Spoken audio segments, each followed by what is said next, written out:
கரூர் சென்று பாதிக்கப்பட்ட குடும்பத்தினரை சந்திப்பதாக தமிழக வெற்றிக் கழகத்தின் தரப்பில் முடிவு செய்யப்பட்டிருக்கக்கூடிய அண்மை தகவலை வெளியாகியிருக்கிறது. அது குறித்தான அண்மை தகவலை பார்த்து வருகிறோம். நேற்றைய தினம் தமிழக வெற்றிக் கழக தலைவர் விஜய் தரப்பில் அவருடைய வழக்கறிஞர் கரூர் செல்வதற்கும் அனுமதி கேட்டும் பாதுகாப்பு கோரியும் டிஜிபி அலுவலகத்தில் மனு அளித்திருந்த நிலையில் தற்போது தனியார் மண்டபத்தில் கரூரில் இருக்கக்கூடிய தனியார் மண்டபத்தில் பாதிக்கப்பட்டவர்களின் குடும்பத்தினரை தமிழக வெற்றிக் கழகத்தின் தலைவர் விஜய் சந்திக்க இருப்பதான தகவல் வெளியாகியிருக்கிறது. இதில் கட்சியின் தொண்டர்கள், பொதுமக்கள் மற்றும் ஊடகத்தினருக்கும் கூட அனுமதி இல்லை என்ற தகவலும் கிடைக்கப்பட்டிருக்கிறது. அது குறித்தான அண்மை செய்தியை நாம் பார்த்து வருகிறோம்.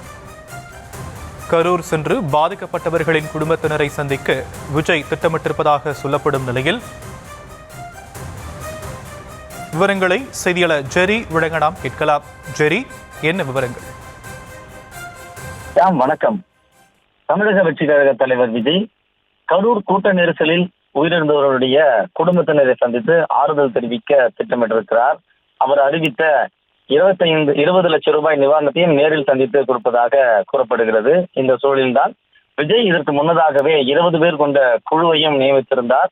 கரூர் சென்று அவர்கள் ஒவ்வொரு குடும்பத்தினரையும் அணுகி விஜயிடம் வீடியோ காலில் தொடர்பு கொண்டு பேசவும் வைத்தனர். இதன் தொடர்ச்சியாகத்தான் விஜய் கரூர் செல்வதற்கு பாதுகாப்பு கோரி டிஜிபி அலுவலகத்திற்கு மனுவும் கொடுக்கப்பட்டது. அந்த மனுவில் சில கோரிக்கைகளும் வைக்கப்பட்டிருக்கிறது. அதாவது தமிழக வெற்றிக் கழகத்தினுடைய தலைவர் விஜய் மற்றும் முக்கிய நிர்வாகிகளுக்கு மட்டுமே அனுமதிக்கப்படுவதாகவும், திருச்சி விமான நிலையத்திலிருந்து கரூர் சென்று மீண்டும் திருச்சி விமான நிலையம் வரும் வரை காவல்துறையினர் உரிய பாதுகாப்பு வழங்க வேண்டும் எனவும், விஜய் வாகனம் செல்லும் நேரத்தில் அவருடைய வாகனத்திற்கு பின்னால் யாரும் வர அனுமதிக்க கூடாது என்றும், கட்சியினுடைய தொண்டர்கள், பொதுமக்கள், ஊடகங்கள் என யாரும் வாகனத்தை பின்தொடர அனுமதிக்க கூடாது என்றும் கோரிக்கை வைத்திருக்கின்றனர். இதனுடைய தொடர்ச்சியாக நிகழ்ச்சி நடைபெறும் அரங்கை சுற்றி 1 கிலோமீட்டர் தூரம் வரை எந்த ஒரு கூட்டமும் கூட அனுமதிக்க கூடாது என்றும் போலீசாரிடம் தமிழக வெற்றிக் கழகத்தினுடைய வழக்கறிஞர் பிரிவு கோரிக்கை வைத்திருக்கின்றனர்.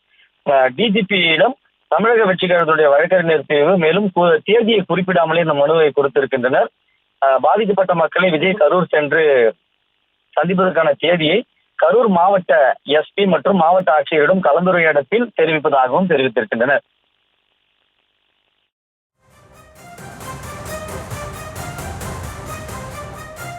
தற்போதைய விரிவான விவரங்களுக்கு நன்றி ஜெரி.